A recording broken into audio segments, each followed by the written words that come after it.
예수께서 길을 가실 때에 날때부터 맹인된 사람을 보신지라. 제자들이 물어 이르되 랍비여, 이 사람이 맹인으로 난 것이 누구의 죄로 인함이니이까? 자기니이까 그의 부모니이까? 예수께서 대답하시되 이 사람이나 그 부모의 죄로 인한 것이 아니라 그에게서 하나님이 하시는 일을 나타내고자 하심이라. 아멘. 날 때부터 맹인된 사람을 두고 제자들이 예수님께 질문했습니다. 이 사람이 선천적 시각장애인이 된 것이 누구의 죄 때문입니까?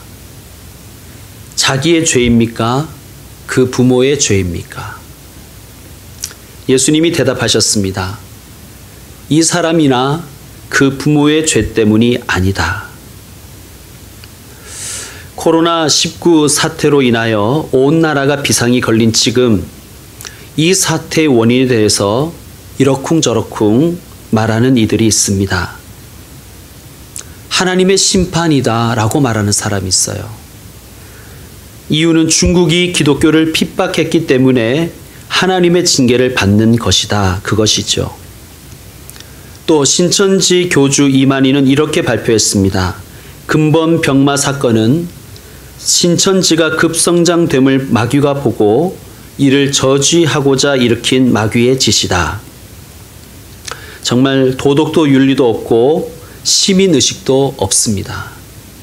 사실 국민들에게 송구하다는 말이라도 대표자는 한마디라도 했어야 되지 않겠습니까? 14만 4천 자기들만 구원받으면 되는 것입니까? 그런 구원이 정말 구원일까요? 우리는 우리 스스로에게 다시 한번 질문해 보십시다. 이번 코로나19 사태가 하나님의 심판입니까? 그렇다면 이것도 한번 우리 생각해 볼 필요가 있습니다. 지구상에서 10조에 1명씩 어린아이들이 죽어가고 있습니다. 굶어 죽어가고 있습니다. 이것은 유니세프 통계입니다. 연간 310만 명의 어린이가 아사합니다. 그렇다면 하나님이 인간을 벌하기 위해서 그 어린아이들을 굶겨 죽이시는 것입니까? 정말 그렇게 생각하십니까? 그러면 코로나19 사태가 귀신 탓일까요? 그런 식으로 우리는 우리의 책임을 회피해서는 안 됩니다. 인간의 탐욕과 무책임으로 인한 재난입니다. 코로나 검사를 권하는 의사의 권면을 2번이나 거부하고 증상이 있는데도 결혼식에 참여하고 집회에 참석하고 그리고 동선 안 밝히고 잠수 타고 도망치고 교인들 명단 내놓지 않고 정말 귀신 때문인가요? 이 코로나 바이러스가 원래는 야생동물에게 있는 것이라고 합니다. 그런데 이 야생동물에게 있는 코로나 바이러스가 어떻게 사람에게 전파되었는가? 야생동물을 섭취했기 때문에 생기는 병이라고 하는 거예요. 박쥐를 왜 먹습니까? 천상갑을 왜 먹어요? 그것도 굳이 날것으로 말이죠. 지금이 굶어 죽는 시대도 아닌데요. 귀신 탓으로 돌려서는 안 됩니다. 세상에서 제일 억울한 게 귀신이래요. 자기는 안 했는데 다 자기한테 했다고 하니까 그래서 귀신이 곡을 한다고 합니다. 오늘 성경 말씀은 지금으로부터 약 2000년 전의 사람들의 의식에서 나온 질문이었습니다. 그 당시의 사람들은 질병에 대해서 무지했습니다. 그래서 병이 바이러스나 세균이나 병원균 때문에 생기는 것이라는 것을 몰랐습니다. 그래서 전염병이 돌면 귀신이 한 일이라고 생각해서 구술했고 신의 심판이라고 생각해서 제사를 드렸습니다. 하나님은 오늘날 우리에게 성경책도 주시고 과학책도 주셨습니다. 얼마나 감사합니까? 이것은 하나님의 은혜입니다. 그러므로 우리는 성경책과 과학책을 각각 한 손에 들고 우리 인생과 또 세상에서 일어나는 일에 대해서 생각하고 묵상하고 탐구해야 합니다. 과학이 다 설명할 수 없는 것이 있어요. 그럴 때 성경은 과학이 다 설명할 수 없는 것을 말씀해 줍니다. 반대로 성경이 다 설명하지 않는 부분이 있어요. 예를 들면 바이러스가 그거죠. 그러나 바이러스에 대해서는 과학이, 의학이 설명합니다. 성경도 하나님의 선물이고 과학과 의술도 의학도 하나님 주신 선물입니다. 그런데 지금 2020년에 귀신 탓이라니요. 하나님의 심판이라니요. 물론 믿는 것은 자유입니다. 믿음은 자유이지만 그 믿음이 무식할 자유까지는 보장하지는 않습니다. 믿음이 무지와 무식을 위장한 다름이어서는 안 된다는 말씀입니다. 옛날 사람들이 질병을 마귀의 소생이라고 믿은 것은 그 시대 사람들이 우리 현대의 기준으로 무식하고 무지했기 때문입니다. 자, 신천지 교주가 지금 근본병마 사건은 마귀의 짓이라고 한 것은 성경에 대해서도 무지하고 과학에 대해서도 무식한 그 무지의 소산입니다. 자기가 총회장으로 있는 집단에서 발생한 일에 대해서 책임을 회피하려는 의도에서 하는 말입니다. 질병이나 사고는 하나님의 심판이다, 징계다 라고 말하는 것은 무식함을 넘어서 교만의 죄를 짓는 것입니다. 성경을 읽어보면 어떤 질병의 원인에 대해서 여러 가지로 이야기할 때가 있습니다. 죄에 대해서 심판하실 때 질병을 주실 때가 있습니다. 또 순종 여부를 알기 위해서 질병을 주실 때도 있다고 되어 있습니다. 또한 하나님의 사람에게 교만하지 않게 하기 위해서 가시로서 주실 때도 있다고 말씀하고 있습니다. 그런데 중요한 것은 그것을 판단할 위치에 우리가 있지 않다는 거예요. 우리가 심판자가 아니라는 것입니다. 이건 이거야, 저건 저거야 라고 말해서는 안 된다는 거예요. 우리는 겸손해야 합니다.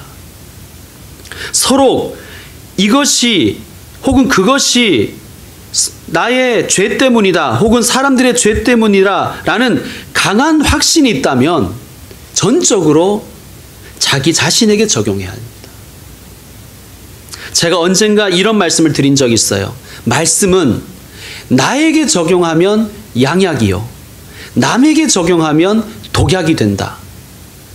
여러분, 나의 질병 혹은 나의 약함, 내가 당한 사고, 내게 닥친 재난에 대해서 그것이 하나님의 징계다, 하나님의 채찍이다, 하나님의 주신 가시다 라는 확신이 들면 아파하면서 나에게 적용해야 됩니다. 그래야 양약이에요. 회개하게 하고 겸손하게 하기 때문입니다. 그리고 더 하나님 앞에 감사할 수 있기 때문입니다. 그런데 어떤 사람의 질병이나 그 사람의 장애나 사고나 재난을 성경 말씀을 들이대며 그것은 하나님의 심판이야 라고 하면 그에게는 성경 그 자체가 폭력이 되는 것입니다. 흉기가 되는 거예요. 가족에게, 형제에게, 이웃에게 들이대는 흉기와 폭력이 되는 것입니다. 그리고 더 심각한 것은 자기가 하나님 자리에 올라앉는 거예요. 자기가 심판자가 되는 것입니다. 여러분, 하나님의 자리에 자기가 앉는 것이 교만 아닙니까? 하나님이 제일 싫어하는 죄가 교만입니다. 자, 예수님은 이 사람이 맹인으로 난 것이 누구의 죄 때문입니까? 자기의 죄 때문입니까? 부모의 죄 때문입니까? 라는 질문에 대해서 이렇게 대답하셨습니다. 죄 때문이 아니다. 그리고는 아주 중요한 말씀을 하십니다. 하나님이 하시는 일을 나타내고자 하심이라. 하나님이 하시는 일을 나타내고자 하심이라. 하나님이 하신 일이라는 것이 무엇일까요? 하나님이 하신 일은 이 사람을 온전하게 하시는 것입니다. 그리고 하나님이 하신 일은 저와 여러분을 온전하게 하시는 것이며 하나님은 세상을 온전하게 하시는 일을 하십니다. 육신과 마음과 생각과 믿음이 온전해지게 하는 것, 그것이 하나님의 일입니다. 세상이 온전하게 회복되게 하는 것, 그것이 하나님의 뜻이요 하나님의 일입니다. 그리고 놀랍게도 그 하나님의 일에 저와 여러분을, 우리를, 그리고 교회와 성도를 부르셨다는 사실입니다. 그러므로 우리가 할 일은 정죄하는 것이 아니라, 판단하는 것이 아니라 온전하게 하시는 하나님의 일에 동참하여 그 일을 돕는 것입니다. 신천지의 문제는 세상을 이처럼 사랑하사 독생자를 보내시어 세상이 멸망받지 않고 영생, 즉 하나님의 생명을 회복하도록 하시는 것이 하나님의 일인데 그 일을 도울 마음이 없다는 거예요. 신천지의 문제가 그것입니다. 그들에게는 오직 14만 4천을 채우는 것이 중요한 거예요. 하나님의 일을 돕는 데에는 전혀 관심이 없습니다. 그래서 그들에게 도덕과 윤리는 사치입니다. 시민의식, 그딴 것은 개나 조벌이라고 하는 것입니다. 31번 환자와 같이 집회를 하고 접촉한 사람들 중에서 신천지인들 중에 700명 이상이 지금 연락이 안 된다고 하잖아요. 신천지에 있다가 탈퇴하고 지금은 신천지 퇴치운동을 하시는 어떤 목사님의 얘기를 들어보면 신천지는 자신들의 신도가 3시간만 연락이 되지 않으면 비상이 걸린다고 합니다. 그러니까 자신들의 신도들에 대해서 철저하게 관리를 하고 있는 것이죠. 그런데 그들에게 지금 연락이 안 된다는 것은 신천지 본부가 협조를 안 한다는 얘기입니다. 그들은 철저히 자신이 신천지인 것을 속입니다. 거짓으로 교회에 침투하고 교인들을 빼갑니다. 그래서 교회가 무너지고 가정이 무너지는 것이죠. 그리고 이런 짓을 하고도 수치심이 없어요. 그러니까 연락 두절하고 진료받다가 도망치고 잠수 타는 것입니다. 그러니까 제 설교가 이제 인터넷에 올라갑니다.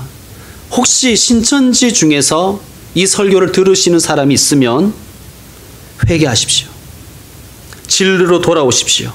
거기는 거짓입니다. 거짓에서 거짓이 나오는 거예요. 모략이라고 이상한 말을 쓰지 마세요. 거짓입니다. 신천지에서 벗어날 수 있도록 도와드리겠습니다. 신천지 자체가 역병입니다. 우리가 도와드리겠습니다. 하나님이 하시는 일, 즉 온전케 하시는 일을 돕는 것이 우리의 일입니다. 그러므로 아픈 사람, 병든 사람, 환난 당한 사람, 잘못된 신앙에 빠진 사람을 도와주는 것이 우리가 할 일입니다.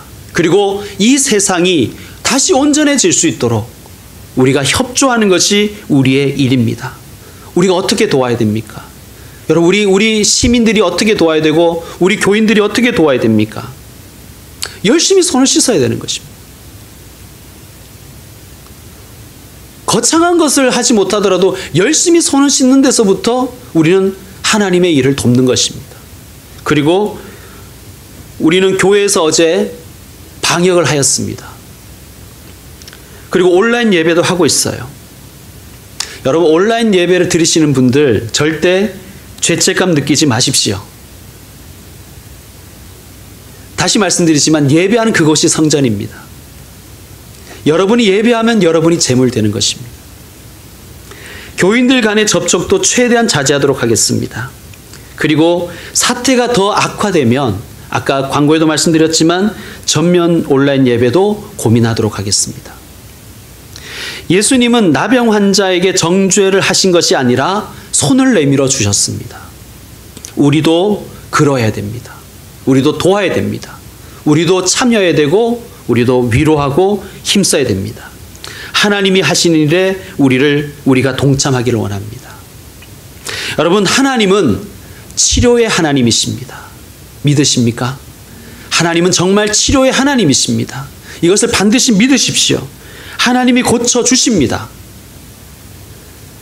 때로는 하나님이 기도를 통해서도 고쳐주시지만 의술과 약품을 통해서 고쳐주실 때가 더 많습니다. 그것을 믿는 것이 믿음입니다. 그리고 우린 여기에서 한 걸음 더 나아가야 돼요. 하나님께서 고쳐주신다는 그 믿음을 가지고 한 걸음 더 나아가야 되는 것이 무엇이냐면 하나님을 신뢰하는 것입니다. 여러분, 빙점이라는 소설의 저자 미우라 아야코 여사는 믿음이 무척 좋은 분이신데 암 때문에 투병하다가 결국 세상을 떠났습니다. 그녀는 마지막 순간에 이런 위탁하는 기도를 드렸습니다. 하나님, 당신이 하시는 일은 언제나 옳습니다. 왜냐하면 당신은 나보다 나를 더 사랑하시고 나보다 나를 더 잘 아시기 때문입니다. 여러분, 비록 이분의 육신의 병은 낫지 않았지만 그분은 영혼이 온전해진 분이십니다. 여러분, 때로 하나님은 우리가 원하는 방식이나 우리가 원하는 방향으로 나를 고쳐주지 않을 때가 있습니다. 하나님의 방식과 하나님의 방향을 우리가 다 알 수가 없습니다. 그러나 중요한 것은 내가 원하는 방향의 고침이 아닐지라도 그것이 우리를 온전케 하시는 하나님의 방법인 것을, 그리고 방향인 것을 신뢰하십시오. 우리 하나님은 정말 좋으신 분이십니다. 그래서 가장 좋은 방법으로, 가장 선한 방식으로 저와 여러분을 인도하실 것입니다. 그 하나님을 신뢰하시길 바랍니다. 이제 말씀 마무리하겠습니다. 누구의 죄 때문입니까? 낙인 찍지 맙시다. 예수님은 세상이, 심지어 우리가 함부로 찍어놓은 낙인을 예수님은 인정하지 않으십니다. 예수님은 전혀 다른 시각을 우리에게 열어주십니다. 하나님이 하시는 일을 그에게서 나타내고자 하심이라. 우리가 할 일은 세상을, 그리고 사람들을 온전하게 하기 원하시는 하나님의 그 일에 동참하여 하나님의 손이 되어드리는 것입니다. 손 깨끗이 씻으시고 마스크 잘 쓰고 다니시고 개인 위생에 힘써 면역력을 키우시길 바랍니다. 그리고 병든 사람이 있으면 그 사람을 위해 기도해 주시고 위로해 주시며 보이지 않는 바이러스와 싸우는 이들을 돕고 격려하는 것이 우리가 할 일입니다. 세상이 온전해질 수 있도록 기도하며 협력하는 참된 그리스도인으로 살아가십시다. 이것이 하나님 하시는 일입니다. 기도하겠습니다.